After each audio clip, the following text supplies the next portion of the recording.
Saviez-vous que les couleurs avaient un véritable impact sur votre vie? On en parle aujourd'hui dans cette nouvelle vidéo.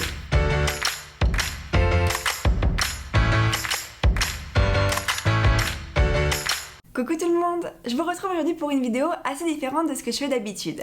J'ai eu l'occasion de regarder il y a quelques temps une conférence sur l'impact des couleurs sur notre vie et j'ai été complètement fascinée par tout ce que les couleurs peuvent apporter. Du coup j'ai fait pas mal de recherches, j'ai voulu approfondir un petit peu tout ça et j'ai décidé d'en faire une vidéo pour vous partager un petit peu ce que j'ai pu découvrir sur le sujet. Alors parce que c'est un sujet très complexe, il y a énormément de choses à dire dessus, j'ai également rédigé un article de blog beaucoup plus détaillé avec beaucoup plus où je rentre plus dans les détails. Donc n'hésitez pas à jeter un coup d'œil si vous le souhaitez, je mettrai le lien en barre d'infos.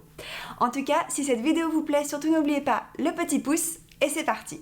J'aimerais commencer cette vidéo en vous rappelant que même si les couleurs sont étudiées depuis des centaines d'années par de nombreuses personnes, il n'y a pas de vraie science des couleurs à proprement parler. Il y a eu plusieurs recherches qui ont été faites, mais pas tant que ça non plus. C'est surtout des recherches qui ont été assez récentes et pas mal de recherches sociologiques, des sondages et des études comportementales. Du coup, personnellement, j'ai eu l'occasion de regarder quelques conférences, mais également de lire 2 livres sur le sujet. Et je ne suis clairement pas une spécialiste des couleurs, mais c'est vrai qu'il y a quand même pas mal d'informations que l'on retrouve, des petites notions qui peuvent quand même servir et qui sont assez simples à comprendre. Du coup, j'ai essayé de vous rassembler ça de manière assez concise et j'espère que ce sera pas trop compliqué à suivre. Alors, commençons par un petit rappel scientifique et comprenons comment notre corps interprète les couleurs. Si vous vous rappelez de vos cours de SVT au collège, on a appris qu'à l'intérieur de l'œil, il y avait la rétine et que sur la rétine, il y a des cônes et des bâtonnets. Alors les bâtonnets servent notamment à capter la luminosité, l'intensité lumineuse, c'est ce qui nous permet notamment de voir la nuit ou en tout cas de distinguer des formes. À proprement parler, la nuit on ne voit pas des couleurs, on voit plus des formes et des ombres et ce genre de choses. Et par contre les cônes, c'est ce qui nous permet de détecter les couleurs. Alors les cônes, c'est un petit peu comme les écrans de télé, ça fonctionne en couleurs rouge, bleu et vert. Et en fait, ces 3 couleurs de cônes nous permettent de capter la totalité du spectre lumineux que l'on arrive à voir avec les yeux, ce qu'on appelle communément les couleurs de l'arc-en-ciel. Ces petits cônes au fond de nos yeux sont en fait reliés à nos nerfs pour que le cerveau puisse comprendre les couleurs, mais ça va également impacter d'autres éléments de notre corps et en fait les couleurs vont avoir un réel impact physiologique. Il a été prouvé que des couleurs ayant une longueur d'onde courte, comme par exemple le violet, le bleu ou le vert, avaient un impact assez calmant sur le corps, allaient notamment réduire un petit peu le rythme cardiaque, le rythme de la respiration ou encore la pression artérielle. A l'inverse, les couleurs ayant une longueur d'onde plus élevée, comme notamment le jaune, le orange, mais surtout le rouge, ont tendance à augmenter notre rythme cardiaque, à augmenter la tension, mais également le rythme de la respiration. Donc comme vous voyez déjà, à la base, les couleurs vont avoir un impact physiologique. Mais là où il y a un réel impact sur le corps, c'est surtout sur notre esprit et la façon dont notre cerveau interprète les couleurs. Les couleurs affectent naturellement notre esprit, peu importe notre culture. Par exemple, si on voit un joli bouquet de fleurs jaunes, ça va naturellement nous égayer. Si on se promène dans une prairie ou dans une étendue bien verte, ça va naturellement nous calmer. Et à l'inverse, un ciel gris et pesant va naturellement nous rendre plus moroses. Alors bien entendu, la culture, l'éducation, mais aussi l'expérience personnelle vont aussi impacter la façon dont vous interprétez les couleurs. Par exemple, selon les cultures et les pays, par exemple, les couleurs vont avoir des significations différentes. Prenons l'exemple du rouge. Dans notre société occidentale, le rouge est souvent associé au pouvoir et ce genre de choses. Alors il y a plein de significations, mais par exemple au pouvoir. Alors que en Chine, le rouge c'est vraiment une couleur porte-bonheur. Et encore à l'inverse, en Inde, le rouge est la couleur de la pureté. Donc vraiment, selon l'éducation que vous avez eue et le monde dans lequel vous avez grandi, vous allez avoir une sensibilité différente aux couleurs.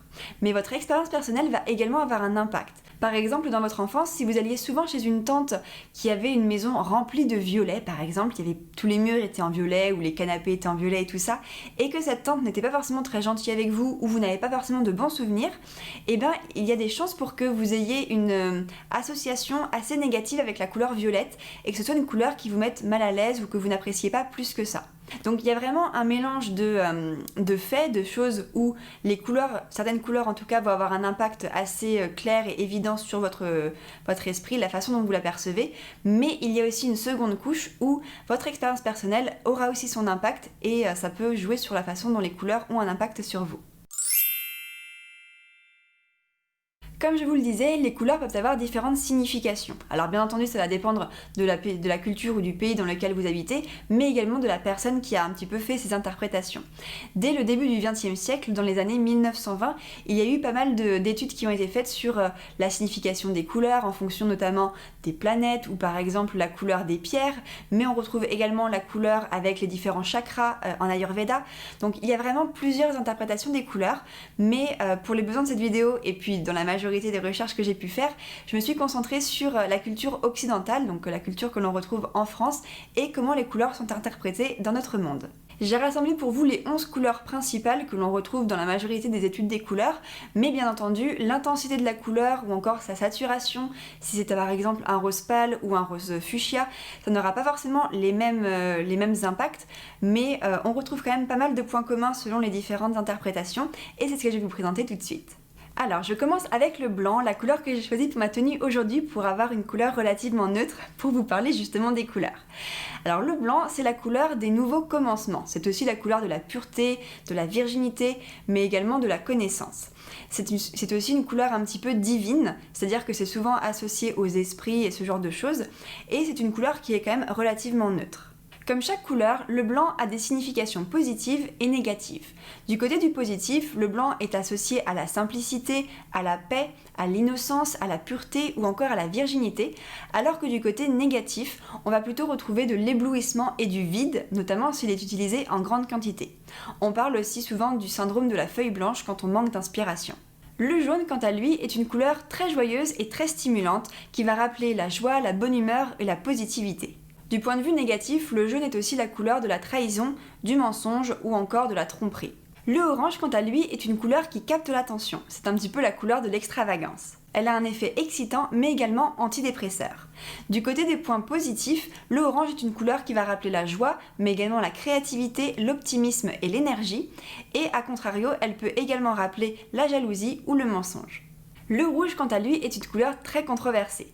C'est la couleur dans notre culture de l'amour, mais également la couleur de la colère, de la joie, de la passion, du danger, de la sexualité ou encore de l'interdit. C'est la couleur la plus passionnée, mais c'est aussi une couleur qui nous alarme. Quand on voit du rouge, on sait qu'il peut y avoir un danger. Au niveau des significations positives, le rouge va rappeler l'amour, la passion, la chaleur ou encore le courage, alors que du côté des significations négatives, on va plutôt retrouver des notions de colère, de danger, d'interdiction ou encore de provocation. Sur une teinte plus claire que le rose est une couleur au contraire très douce qui va rappeler la féminité, le charme, la délicatesse ou encore la tendresse.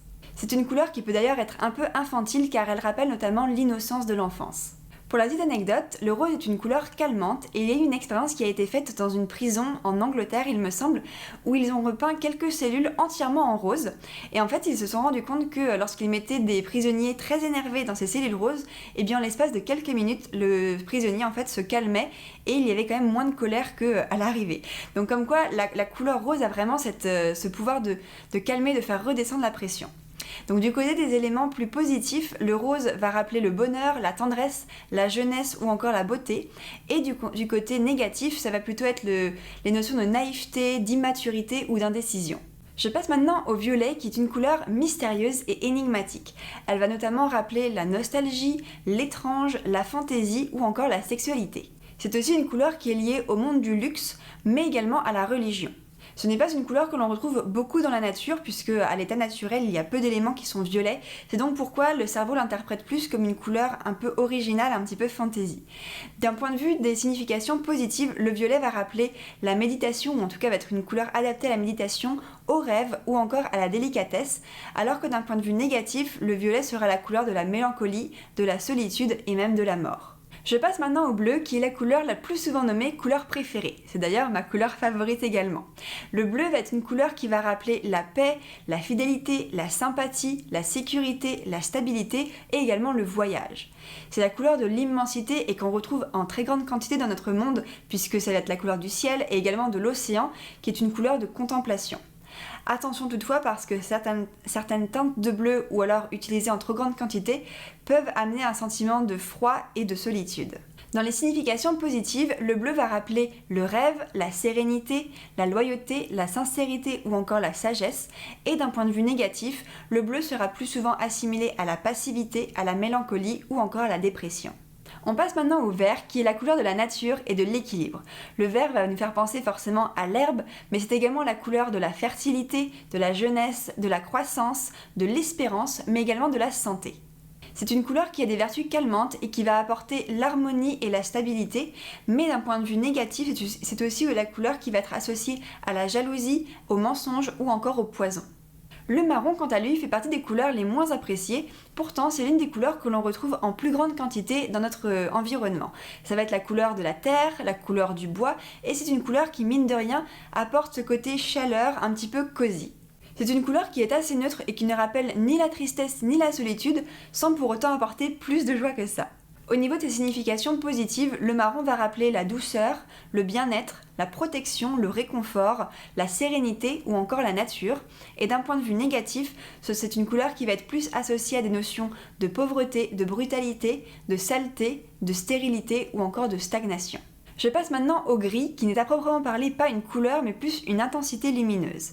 Le gris a tendance à être souvent associé à la vieillesse ou encore à la sobriété. C'est une couleur neutre et un petit peu passe-partout. Elle est en général plus souvent associée au malheur, à la tristesse, à la pauvreté, mais également à l'immobilité, à l'ennui ou à la mélancolie. Du côté positif, les significations du gris vont plutôt être autour de la douceur, du calme, de la sérénité, de la modernité, de l'élégance ou encore du savoir, alors que du côté négatif, ce sera plutôt des notions de tristesse, d'ennui, de solitude ou encore de monotonie. Et je termine par le noir, qui comme pour le blanc et le gris n'est pas à proprement parler une couleur. Toutefois, cette teinte va rappeler des notions de négativité, mais également de mystère, de deuil, de cruauté ou encore de haine. Le noir est également un symbole de luxe et d'élégance, et c'est une couleur un petit peu passe-partout qui en général va avec toutes les couleurs. Du côté des significations positives, le noir va rappeler la simplicité, le côté un petit peu distingué, l'élégance, la sobriété et la rigueur. D'un point de vue négatif, ce seront plutôt des notions de tristesse, de mélancolie, de mort, de vide, d'obscurité ou encore d'angoisse. Alors connaître la signification des couleurs, c'est très bien et important, comme ça vous savez à quoi correspond chaque couleur et quelle est sa signification, mais il ne faut pas oublier que les couleurs sont rarement seules et que les associations de couleurs peuvent être différentes et avoir des significations différentes. Je vais vous donner un exemple très concret, on va faire un petit jeu. Je vais vous donner les couleurs jaune et noir. Quand vous les voyez comme ça, côte à côte, est-ce que ça vous fait ressentir quelque chose de particulier? Est-ce que vous pensez à quelque chose? À proprement parler, le jaune est une couleur plutôt joyeuse qui apporte la bonne humeur et le noir est une couleur plutôt neutre, assez sobre. Et bien pourtant, ensemble, le jaune et le noir ont tendance à indiquer du danger. La raison, c'est parce que dans la nature, en général, quand il y a du jaune et du noir ensemble, il s'agit de quelque chose de dangereux. Vous pouvez notamment penser aux guêpes ou aux frelons qui ont ce mélange de couleurs ou encore aux guépards et aux tigres. Cette association de couleurs est également reprise dans le code de la route où les panneaux de signalisation indiquant un danger sont noirs sur fond jaune. De manière générale, il est important de suivre son instinct et de voir ce que la couleur nous fait ressentir pour vraiment comprendre quelle est son interprétation. Puisque comme je vous le disais, chacun va aussi avoir des interprétations différentes, donc ce sera à vous de voir ce que vous fait ressentir chaque couleur. Dans notre monde moderne aujourd'hui, les couleurs sont également utilisées avec certaines significations assez précises. On va les retrouver dans plein d'aspects différents. Par exemple, au niveau du marketing, on parle notamment du marketing des couleurs, où chaque couleur va avoir une signification, on va les utiliser dans un contexte bien précis. Pareil au niveau des drapeaux par exemple, les drapeaux ont tous des couleurs forcément, mais pourtant selon le pays et selon le drapeau, la couleur ne voudra pas forcément dire la même chose. Je vais vous donner juste 3 exemples pour vous donner un ordre d'idée. Si on prend le drapeau de l'Islande, qui est donc bleu, blanc et rouge, le bleu va correspondre aux glaciers et aux montagnes de l'Islande, le blanc à la neige et le rouge à la lave des volcans. Si je prends par contre l'exemple du Venezuela, qui lui jaune, bleu et rouge, et bien là le bleu va représenter la mer qui sépare le pays de l'Espagne. Ensuite on va avoir le jaune qui représente les richesses comme l'or, et enfin le rouge qui représente le sang versé par le peuple pendant la période de colonisation. Enfin, si je prends l'exemple de la Belgique, on va avoir des couleurs qui sont rouge, jaune et noir, et où là, le noir va représenter la force, le jaune, la sagesse, et le rouge, le courage.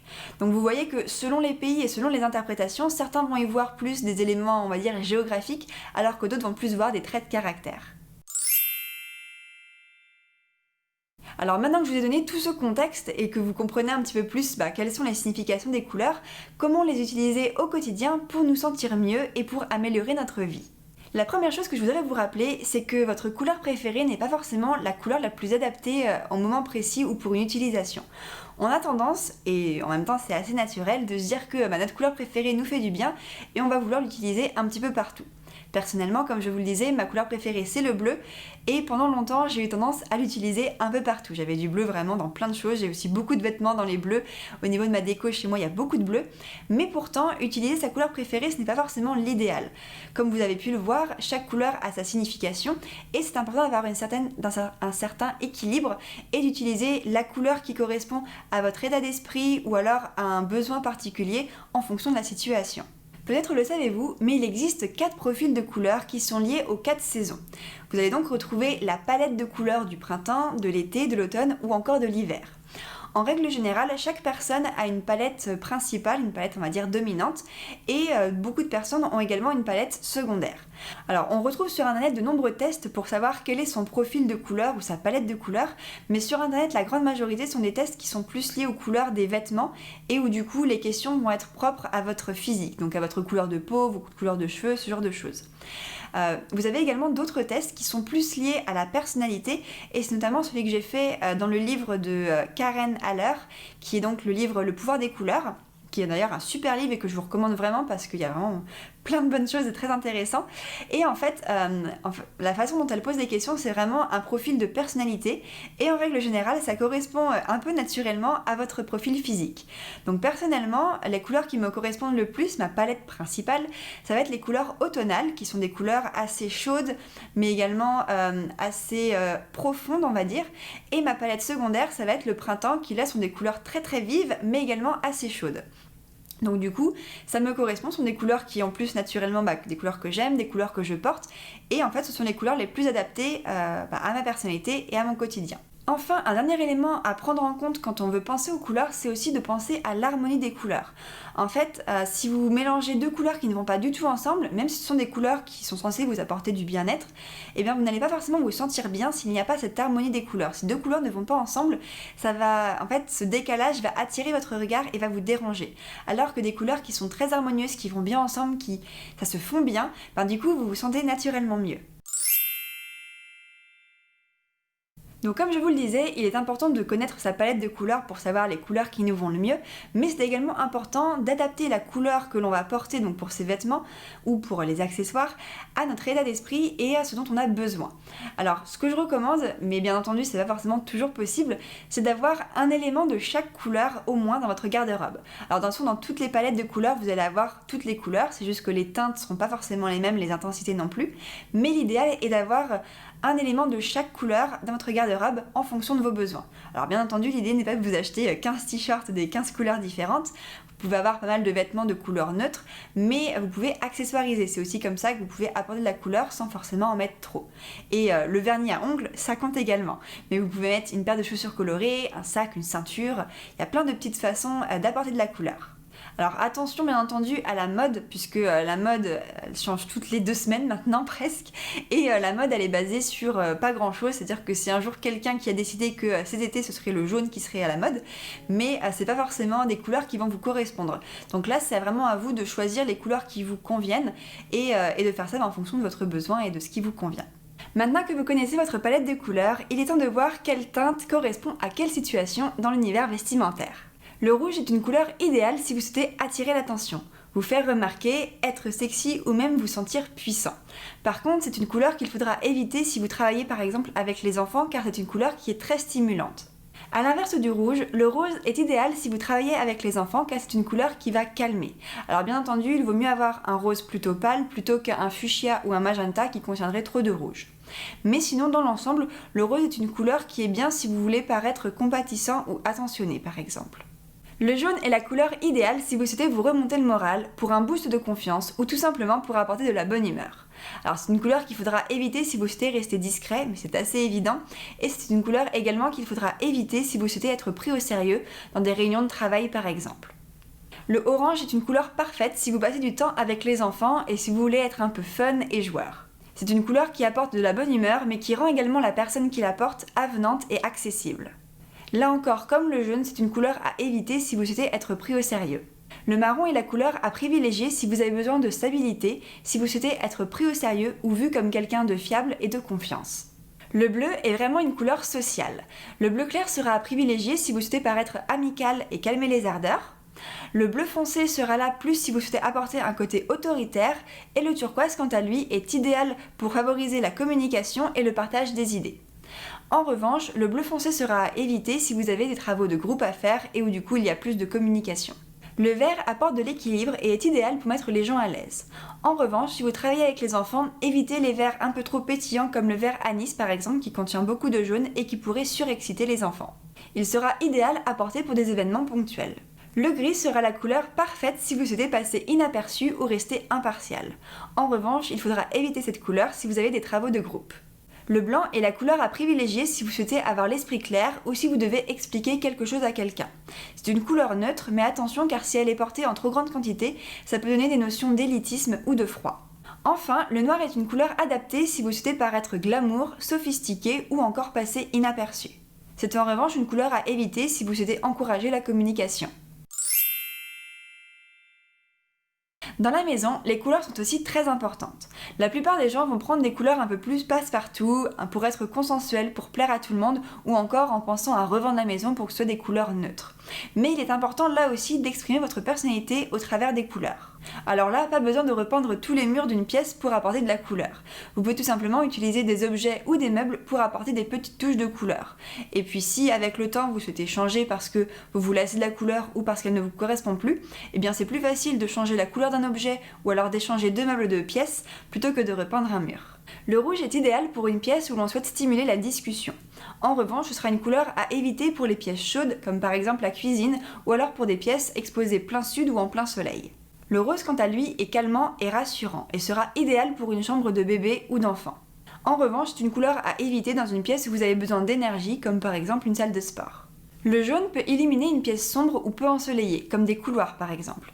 Il apporte de la joie et est idéal pour le matin, réveiller et apporter un petit peu de gaieté, donc pour la pièce du petit déjeuner. Mais par contre, c'est une couleur qu'il faudra éviter pour la chambre car elle a une tendance à trop surexciter. Et d'ailleurs, petite parenthèse, mais les bébés sont très sensibles à la couleur jaune, même au jaune clair, et c'est une couleur qu'il faut en général éviter pour les enfants en bas âge. Là encore, le jaune sera à éviter dans les pièces chaudes ou très ensoleillées. Le orange est une couleur joyeuse et énergisante, idéale pour les pièces où l'on souhaite stimuler la socialisation comme le salon ou la cuisine par exemple. Dans la chambre, vous pourrez utiliser des tons plus clairs comme par exemple la couleur pêche, mais il faudra éviter le orange dans les pièces où l'on souhaite être calme comme par exemple une pièce pour méditer ou alors dans le bureau si vous souhaitez vous concentrer. Le marron quant à lui apporte de la stabilité et ce côté cosy et chaleureux. C'est une couleur qui est idéale dans les pièces de vie, notamment dans la salle à manger, mais il faudra l'éviter dans la chambre où il a tendance à apporter de la lourdeur. Le bleu peut être calmant et apporter de la sérénité s'il est clair ou aider à la concentration s'il est foncé. Attention toutefois car trop de bleu peut amener à du froid et à de la dépression. Dans les tons clairs, c'est une couleur que l'on pourra privilégier dans une chambre ou alors dans un bureau par exemple où on a besoin d'être au calme. Et un bleu pétillant comme le turquoise par exemple sera idéal dans la salle de bain où on a besoin d'énergie dès le matin. C'est en revanche une couleur à éviter dans les zones où on mange, donc dans la cuisine ou dans la salle à manger, car le bleu a tendance à couper l'appétit. Le vert apporte un sentiment d'harmonie, d'équilibre et de paix. S'il est clair, il aura tendance à rafraîchir une pièce, mais attention car s'il y a trop de vert, on peut avoir un manque de motivation. C'est une couleur idéale pour la chambre, le bureau ou encore la salle à manger. Le violet quant à lui est une couleur qui aide à se concentrer mais qui aide également à l'introspection. C'est une couleur qu'on retrouvera notamment beaucoup dans des pièces pour la méditation ou encore dans un bureau. Le violet par contre sera à éviter dans les pièces où l'on mange car c'est une couleur qui contient beaucoup de bleu et qui là encore pourrait couper l'appétit. Le gris n'est pas une couleur que nous devrions utiliser en grande quantité dans une pièce mais qui est plutôt là pour calmer et équilibrer une couleur existante. Le gris est à éviter dans les pièces comme les chambres ou alors dans les endroits où la créativité est demandée. Pour ce qui est du noir, c'est comme le gris, il ne doit être utilisé que par petites touches pour rééquilibrer une couleur ou pour apporter quelques accents. Le blanc, quant à lui, ne devrait jamais être la couleur principale d'une pièce. Il a tendance à la refroidir et à la rendre stérile. C'est une couleur que l'on va privilégier par touche, notamment dans la cuisine ou dans la salle de bain, car il apporte cette couleur de propreté. La luminosité est bien entendu super importante et impactera la teinte de la couleur. Il faut donc jouer avec les fenêtres et avec les lampes. Mais une autre petite astuce, c'est de jouer avec les rideaux et avec un abat-jour coloré, puisque des rideaux devant une fenêtre vont tout naturellement teinter l'ambiance d'une pièce, tout comme un abat-jour coloré qui peut éclairer une pièce avec une certaine couleur. De manière générale, les couleurs froides comme le bleu, le vert ou le violet ont tendance à être calmantes et reposantes. On les retrouvera notamment dans les pièces comme la chambre, le salon ou encore la salle de bain. Les couleurs chaudes telles que le rouge et le jaune apporteront de la luminosité et de la chaleur. Ce sont des couleurs à privilégier dans des pièces où on a une forte activité. Dernière petite astuce pour apporter de la couleur dans une pièce, c'est d'utiliser du linge de maison.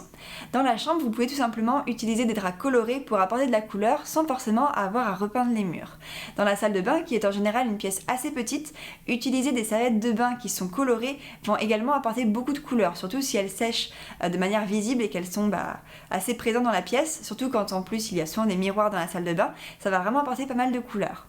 Et enfin, dans la cuisine ou dans la salle à manger, avoir une nappe colorée apportera aussi beaucoup plus de couleurs que d'avoir juste des petits objets déco.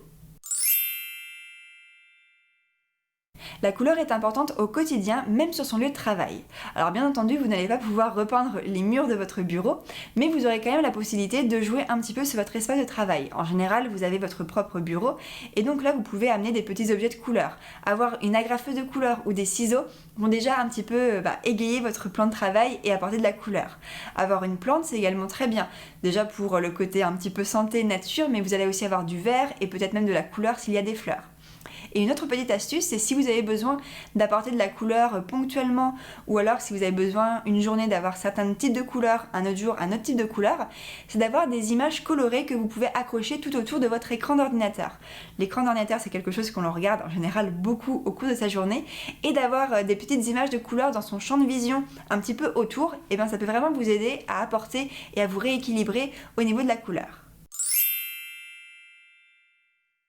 Alors maintenant que je vous ai présenté un petit peu tous les effets des couleurs, toute leur signification et tout ça, je voudrais vous rappeler 4 éléments assez importants. Tout d'abord, si vous utilisez une couleur en grande quantité, il y a de fortes chances pour que vous en ressentiez les effets négatifs.